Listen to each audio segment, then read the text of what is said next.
Hello friends, I hope you're doing well. In today's video, yes, I'm going to create a new garden bed in the front of the driveway area. That's where the cars are normally parked, over there. And I'm thinking of doing a half circle, but we'll see how it turns out. This bed, as you can see, I think it's more narrow, and I try not to put plants down to the side down there because that's the road, so I don't want to be bending over all the way down here and doing yard work, so I avoid any plant beds down in the end. But let's see, I'm thinking of putting something right here. All right friends, so as you can see here, the outline is already completed, and then what I'm going to do is then take up the grass on top. Yeah, so what I've been doing is making squares, as you can see right here, and then I take my, what is it, a shovel, and I just do this and I separate it from the soil, from the grass. And then here you can see the soil here, so I'm going to reuse the soil, it's good soil. And then this, then I'll just put this down in the back where I just compost grass clippings. Yeah, so that's what I've been doing. I have my wheelbarrow here, so I'm going to continue this before it gets too hot, because it was raining the last couple of days, so the ground is very moist now, but the sun is coming out and I can feel the humidity coming on.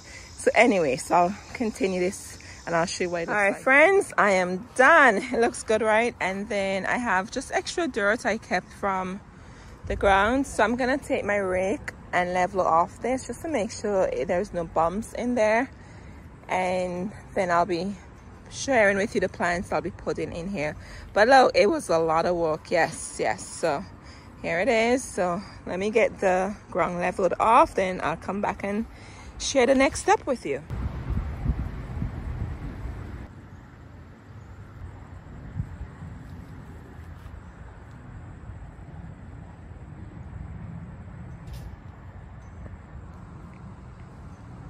Friends, look, I have a visitor. Yes, normally when you dig a garden bed, the birds come around looking for worms or those tiny bugs in the soil. So I think it's just looking for food. And look, it's back up in the tree. All right, birdie, I'm gonna leave you alone. All right, the bed looks good. I already tried to level it off. I put extra dirt on there. I still have some left over. These are my Clearance plants. I can link the videos down below where I went into full description about each plant, but I'll just tell you what I'm gonna put in there. So we have this Easy Beasy Knockout Rose. Love this color here. And then we have the Orange Glow Knockout Rose, and then we have a Shasta Daisy by Proven Winners, and then we have 3 Helenium. Oh my goodness, look at this one. I don't know what it is. It dries out really quickly. And then, so that one is the orange, and then this one is the red, and you could see the beautiful color here. So pretty. Alrighty, and then this one is the red. So we have the Heyday Red by color, which is this one, the 2 colors, and then we have the orange, and then we have the red. So I have 3 of the Helenium to put in there. And then from Proven Winners, I have the Bundle of Joy Sedum. I love this one. This one is the white one. I have the pink, my first time with the white one. And then, oh, here. And then we have 3 boxwoods for our winter interest. And I'm hoping to find a Spirea and a Nandina to put in there. But I'm just going to work with what I have now. And then later on, I could just tuck plants in there as I go. And then I think I might put this double scoop raspberry echinacea in there. We'll see. I wanted to put it in my pollinator bed right here. I do have space where I can put it, but I think I want to put it in the new garden bed. And friends, what I was thinking to do, believe it or not, do you see this black eye Susan right here, this nice clump? I'm thinking of digging it out and putting it also in the new garden bed, but we'll see. So I could probably tuck this in here. I'll just take it over to the new bed. Anyway, so let's see what else we have. And then I have this penstemon. This one is the purple one. Tuck it in there. And then we have the purple pillar Rose of Sharon. So I'm just gonna walk with what I have, plants where I want them to go, then I'll see how it looks after. So as always, when you create a new bed, do not dig holes and put the plants in there. What I do, let me show you. So for example, these are the boxwood. I place the plants in the pot. You just rest them there and see if you like how they look. All seasons of interest. Gonna have spring, summer, fall, and winter. I'll be putting some spring bulbs in here, but not until late in fall. You do not want to plant your spring bulbs now. Fall is the perfect time to plant your spring bulbs. So I have some tulips already I have in mind where I want to put them. So these are the boxwood. I'm just gonna line the front driveway here, a walkway I should say, here with them, and then I could tuck some of the tulips, alliums, and all the spring bulbs in between.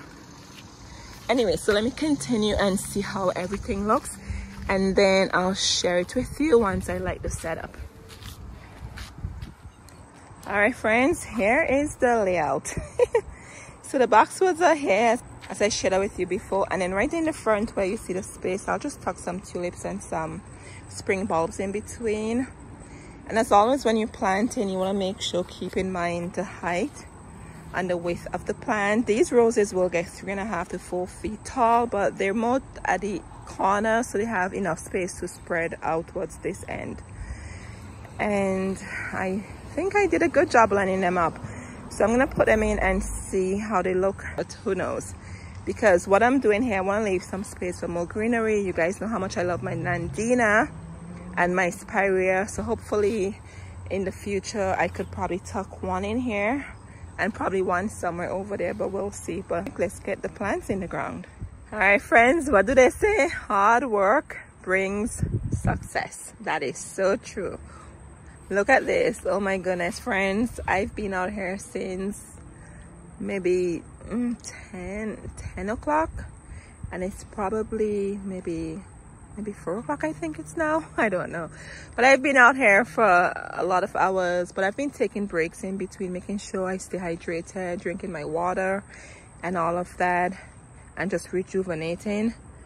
But here we are, the plants are in the ground. It looks so good, doesn't it? Yes. And then we just have one plant to put in the ground. This is the Rose of Sharon. So with this Rose of Sharon, let me go over the requirements with you. So this is the purple pillar, and excuse my hands are dirty from the dirt. Anyway, so with its very narrow habit, purple pillar Rose of Sharon is unlike any other. It's a tidy column of showy 2-color blooms in summer, very unique in containers. Friends, look at that. Can you see the picture there? It's like pink with light purple. It is gorgeous, isn't it? Look at that. So it loves full sun, it grows very narrow, it's heat tolerant, it's durable, it blooms in summer. And as you probably already know, Rose of Sharon, they're really good to create a beautiful hedge, a privacy fence for screening. And it's hardy from zones 5 through 9. We'll get 10 to 16 feet, friends, feet, okay? 10 to 16 feet tall and 2 to 3 feet wide. Yes, oh my goodness. And it's medium for dairy resistance. I don't have dairy, so I'm so thankful for that, right? The little things in life makes a huge difference. I'm very thankful I don't have issues with dairy in my garden. So I'll deal with the squirrels and the rabbits. How's that? Anyway, so look how beautiful this is. Very narrow, so it's perfect for here, but it's gonna give some height to the front garden bed. And friends, I paid, let me see, it was on clearance. Every single plant I planted today, they're all clearance plant from Lowe's. $27.98, so it was half off, so I paid, what is that, $14 yes. And look at it, and we have some buds on here, and I'm not sure what is that. You know, ladybug, they have black and red dots. This one has black and yellow dots. I've never seen a bug like this before. I'm not gonna kill it because I don't know if it's a beneficial bug. I'm just gonna leave it alone. Never seen it before. Anyways, sorry about that, I digress. But there's a lot of buds on here, friends, a lot of buds. So the intention here is on this side, this is where I park the car, right? So the intention is just to have it here, and friends, it's gonna balance out over there, the garden bed, which you've probably seen a million times before, but if you haven't seen it, here it is. It's my Pauline in the garden bed. And I have this beautiful cherry blossom yoshiki tree in here. This blooms in the spring and it has white beautiful blooms on there, and it smells so good, friends. And how I describe the smell, it smells like crab meat. Yes, I love smelling it. It smells like crab meat. It's a cherry Japanese yoshiki. Yes, my neighbor has one up the road, and it was maybe, this might be the third year I think it's in here, third or fourth. Anyway, so I planted this the end of the summer 3 or 4 years ago. I think it was 3 years ago. So I saw my neighbor had one, and I said to him, what tree is that? It was in the spring, and he told me what it was. And he told me they're really hard to find. And I said, where did you find it? He said he found one at Lowe's. Like, his tree is well established. The trunk is really, really thick, beautiful. You can see his tree is matured, right? He said he found it years ago. His tree is probably, if I have to guess, I say maybe 10 years old. Anyway, so he said they only had one. They're very, very hard to find. I said, okay.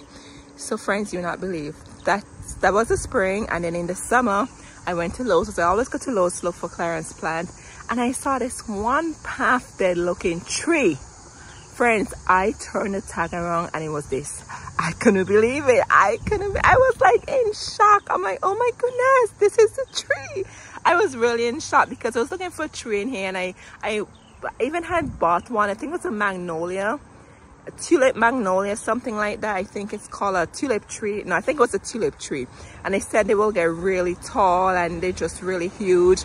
And that's what they use to plant along the public side. Like, that's like what the township would plant along the roadside, and it will get huge. So I returned it, and then after that I saw this one and I was so happy. So my point is, do your research before you buy any plants for your garden, okay? You don't want to plant a plant in the front bed and it's gonna get 30 feet tall. That's not a good idea. So when I saw this Japanese yoshiki, I was like, this was meant for me. So I felt so grateful and so blessed just finding that tree. But anyways, I digress, and I like to share my stories with you. So I put one here, and these are the other perennials in here. Everything here is perennial. So what I want to do here, the reason for the Rose of Sharon on the other end is to balance off the height I'm getting from this tree. So I think they're supposed to only get, I think maybe 15 feet tall. It's a very small tree. But anyways, Rose of Sharon give me beautiful blooms in summer, so I'm very happy about that. And as I said in another video, this is not the one that is invasive. You know, there's some out there, they give off runners or little side shoots or baby trees from them. And I know some people say they have them all over the yard and they don't like Rose of Sharon because of that reason. This one is from Proven Winners, and when I did my research on this, they do not give off those baby side shoots and all that. So I'm not going to be seeing baby Rose of Sharon all over the garden. This one does not. In other words, it's sterile.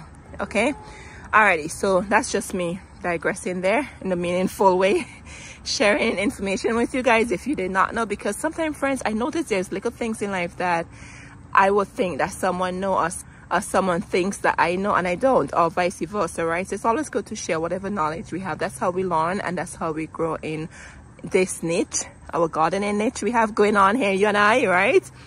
Enjoying our love for gardening. But I'm gonna put this right here, and then I'm gonna mulch this baby. I'm so happy. I'm so excited about this. And as you see, I did leave some space in between the plants because they will get bigger. So these two roses will get better, and you have the perennials in the front. And as I said to you, I'll be tucking some tulips in between there, so I have some spring interest, because you need to have different season of interest in your garden. Very important. And if I find my favorite Nandina or my favorite spireas, I'll probably tuck one or two in here for the more winter interest, right?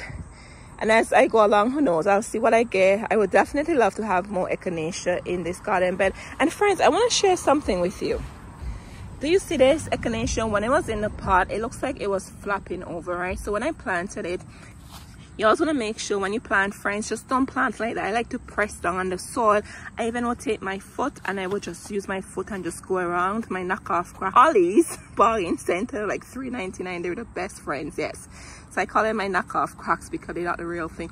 But these are my gardening shoes, and I just take my foot like this and I just go around and I just press here just to help the soil firm and nice. That's what I do when I plant the plants. because what happens if you don't do that, or you don't even use your hand and do that, and when you water it in, the plant is going to become off balance. It's going to be, what's the word, it's going to be loose in the ground. So that's just a tip for you. That's what I do when I plant my plants. But my point with this, I don't know if this was flapping over in the container because the soil was so moist, or I was thinking to myself, could it be these pom-poms are just heavy? I don't know, but we'll see. My first time with this is from Monrovia, and it's first time seeing this at the garden center. And what I did, I just put a bamboo stick behind it just in case, right? I don't know, as I said, just in case, and I'll see how it performs throughout the rest of the year and next year. But I definitely want more echinacea in here, but I'll do that in some winter sowing. But I'm so happy I got these plants in the ground because they just needed to be in the ground as soon as possible. All right, friends, let me get the Rose of Sharon in here. Then I'm gonna mulch, and then I'll show you what it looks like after. All right, friends, it is done. What I did, before I put the mulch down, I did water the plants in. Then as you can see, the mulch is here, and I went very heavy with the mulch just to make sure the plants are covered and all of that.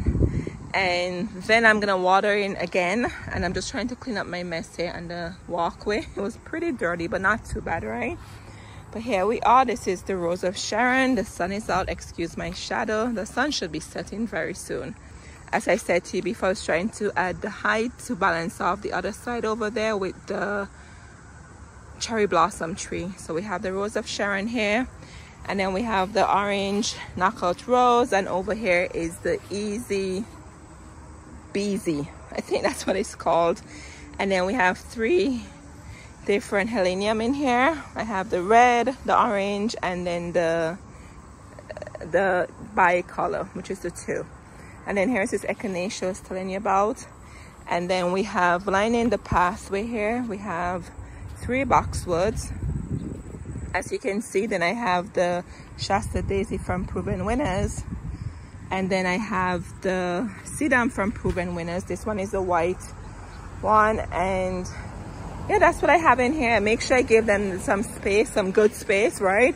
But knowing me, I'm gonna get more plants and just tuck it in. I just wanted to get these in the ground. As I said to you before, I've been doing a lot of clearance videos, and I've been getting such great clearance plants that I just couldn't help myself. I just had to pick up some. And when I went around the garden, I said to myself, I don't even have any space to put them. So that's how this bed came about. Yes, because of all those plants.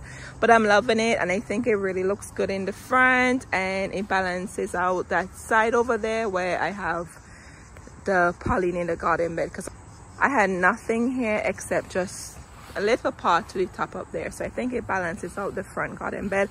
As I said to you before, friends, I didn't extend it all the way down here because this is the sidewalk, right? And I didn't want to be like, okay, so I'm standing on the sidewalk, so I didn't want my garden bed all the way down here, especially if people are walking, they have their dogs, you know what I mean? I don't want to be all the way down in the end down here. So that's why I decided to keep it more upwards towards the house. And friends, what I'm thinking, but not now, I want 3 more boxwoods to line this side, go up there. Like I would just probably cut out like a strip here and just put 3 boxwoods on this side, but just a strip, not a bed. But we'll see. But I'm happy this is done because I wanted this so bad, and it was a lot of work. It really was. And I said to myself, no more garden beds, and here I am. All right, friends, I'm gonna finish clean off the pathway. It wasn't that too bad, and then I'm gonna go and water in the plants again more.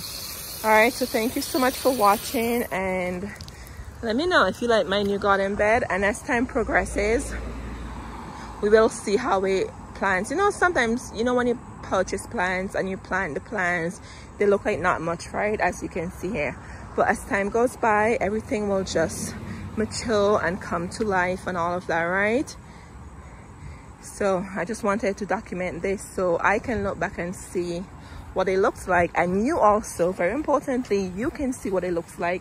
Once again, I'm encouraging to shop the clearance sections at the garden center. You don't have to have a ton of money to have a beautiful garden. You really don't have to. Let me go over here and stress my point. And I know we have our different budgets, but if you're in a very low budget, you don't have to. Friends, all of these are from the clearance section, yes. And it didn't cost me that much. It really did not. I remember starting this bed a few years ago with 3 Black Eye Susan, and I think it was 3 Echinacea. And as you know, Echinacea and Black Eye Susan, they spread. So these are the 3 I started with, right? Look at these 2. Do you see these sets over here? I don't even know where they came from. Obviously it's the birds or the wind did this. I didn't plant these over here, but that's my point. You don't need a lot, okay? And the plants grow, they thrive. A lot of perennials, they're very resilient. So check out the garden center and see what you can find to create that beautiful garden if you're on a low budget or on a budget, whatever, how much money you have to spend on your plants, whatever that may be. Check them out. And remember, I know we love instant gratification, right? We love to see stuff looking perfectly this moment, right? It doesn't work like that. As a gardener, you have to embrace the moment, right? And then when you plant, the plants don't look like much, but 2nd year, 3rd year, they look much better. As the say goes, 1st year it sleeps, 2nd year it creeps, and 3rd year it leaps. I think I got it right. I think so. If not, I'll put it on the screen for you. Yeah, so 1st, 2nd year. Okay, just be patient. Very important as a gardener to have patience with your plants and watch them grow, and you will enjoy it. The best thing for me is when I plant my plants and I watch them grow, and I'm like, oh my goodness, and you know, I get so excited. And sometimes I get so excited, and you might be like, oh, she's always excited. Experience that, friends. You know exactly why I'm so excited over plants. But anyways, I just wanted to share that with you. Take your time, go to the clearance section, see what you can find, and you can curate a beautiful garden. As time goes by, I definitely will be adding a bird bath and a bird house here, just to add a little extra. Not too much, but it's good to add some garden accessories in your garden bed. And I was even thinking in the fall, I'll come in when it's really, really cooler and probably extend the shape here somewhat. As I said to you before, it was a lot doing this at once. So as time goes by, I'll just do a little more. And next year, once we're live and living, right? Next year, we'll see what this looks like, right? Once we're live, we'll see what this looks like. All right, friends, thank you so much again, and I truly appreciate it. Thank you so much. All right, friends, take care now. Cheers.